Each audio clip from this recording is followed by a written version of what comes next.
again and welcome back to the show. As always, I'm your host, Jason McNeil. Today on the show, we're going to discuss the state of the NDP. What's going on? All right, so recently they had their convention. Thomas Mulcair is out. Now, I get why that had to happen.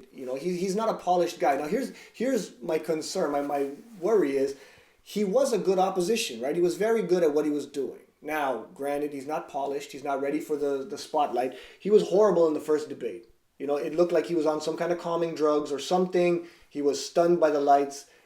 It was embarrassing. So, from that perspective, I understand you want to have a new leader. You want someone who's more Trudeau-esque, Barack Obama-esque, someone who's a bit of a media darling. I get it, but you can't say this guy did not do his job well. He was an effective opposition for the prime minister. So why did they lose support? Outside of just, Mulcair being the issue, why did they lose support? Because now they're making this big jump, apparently, right? This LEAP manifesto, okay? Well, first reason they lost is because their campaign was hijacked, right? NDP was campaigning on time for change, and what did the Liberals campaign on? Real change. Okay, those guys are time for real change. It's complete horse crap, but whatever. People bought into it. People said, okay, yeah, change, same thing. Liberals were not change. NDP was change. They hijacked the whole model. They got that vibe. They got that sort of push for change and something different. Everyone wanted something different than Stephen Harper. That's one reason. Second reason is media support. Let's be honest, okay? In Toronto, there's two major media outlets. There's the Toronto Sun and there's the Toronto Star. The Toronto Sun supports the Conservatives. The Toronto Star supports the Liberals. There's no two ways about it. The NDP does not have a voice. Now, I'll give you an example. With an issue like the niqab, Stephen Harper takes a very principled stance on the niqab, how he feels about it. He thinks that it's not right and blah, blah, blah, whatever. Okay. Now, the opposition leader, Mulcair, does exactly what he should do. And he speaks his mind and he says how he feels. He says, no, you know what? This is a divisive issue and it should not be an issue and you should be allowed to wear this thing in the picture when you take your citizenship picture. Here's the thing. The Star also says, Harper's a racist. Harper's a terrible guy. Harper's making noise about nothing. Trudeau doesn't have to say it, though, because the Star endorses Trudeau, and everyone understands that the Star is going to vote for Trudeau and encourage people to vote for Trudeau. So he doesn't have to take the principled stance that actually divides people.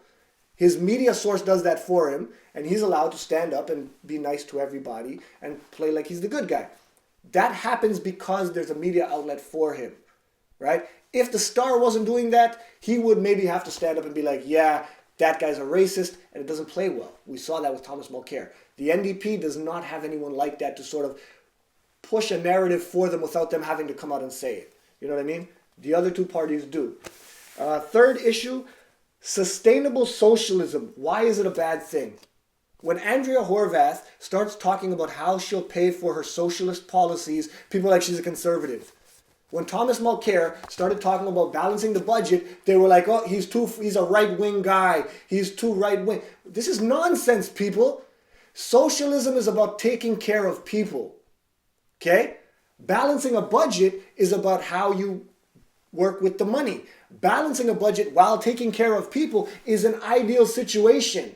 People the media keeps spinning us in circles like, oh, he wants to balance the budget. That's a terrible thing. He's a conservative-minded guy. He's worried about the money. All of us should be worried about the money. Even the people that are like, we need to spend more, should be worried about where the more is going to come from, right?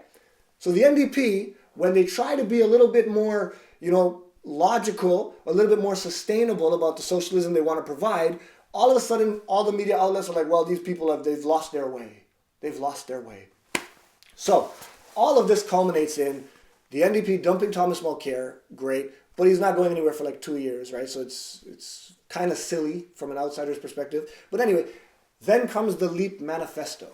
I'm going to be honest, it sounds hippy-dippy to begin with. As a person that's not really, looking for these, causal type of motions in politics, I get it. Everybody cares about the environment. You don't have to be stupid about it to care, right? The fact that you want to, just ban pipelines, that's the LEAP manifesto. So you ban pipelines and energy projects. You're going to try to make us completely dependent on renewable energy by 2050. Again, nice goal. It's great. It doesn't seem realistic. It's not really. I feel like what you're doing is you're taking a hard left and you're going back to the hippy-dippy, we don't have a responsible bone in our bodies. type of thing. Even the phrase Leap Manifesto, it sounds so, I don't know, it's I don't think it's going to sell. Okay? I don't think it's going to sell. What's going to sell is exactly the stuff you were selling last election. And I know it sells because the Liberals jacked it. You guys had some good ideas. You had some good policies. You had a leader that wasn't ready. So, I don't know. From my perspective, I would encourage you guys, wheel it back a bit. Already Alberta is like, wheel it back a bit. No pipelines. What do you mean? You know, we rely on oil. It's how our national economy works. We can wean off it slowly, and it's probably a good idea. But what you guys are trying to do with this hard look, it's not going to gain you friends. It might get you a little bit of support from the young people, you know, the pie-eyed optimists. It's not going to work. There is some stuff in there about energy democracy, trying to take control of energy sources from corporations and give it back to communities. And there's some stuff that people, I think, legitimately might be interested in. But selling it in the way that you are, with this drastic sort of change and change in the vibe, I don't think it's going to fly. The only other thing I can say is with the leader, pick carefully. It is make or break time for the NDP as the third party. They had their moment. Jack Layton was a great leader. He was a great guy. He connected and he got them into the position of opposition. Thomas Mulcair did a very good job as opposition, campaigned horribly, and lost the job as opposition. Now you're in third party status again. It's going to be very important who you choose here. If you choose, well, I don't want to tell you who to choose, but I have this dark vision in my head of you guys choosing someone like an Adam Giambroni or an Olivia Chow or someone like that who just has name recognition, but really, you know, name recognition goes both ways. People love them, people hate them. So, yeah, that would be my take on the NDP. I hope you don't go full off the deep end hippie, but, you know, whatever, it's your party, so do what you do. That's my opinion. Jason McNeil, Cup of Joe. I'd love to know how you feel. You know, please subscribe to the YouTube page and leave a comment, join the conversation. Or you can always hit me on Twitter at Cup of Joe Canada, or you can get me on the website at cupofjoecanada.com.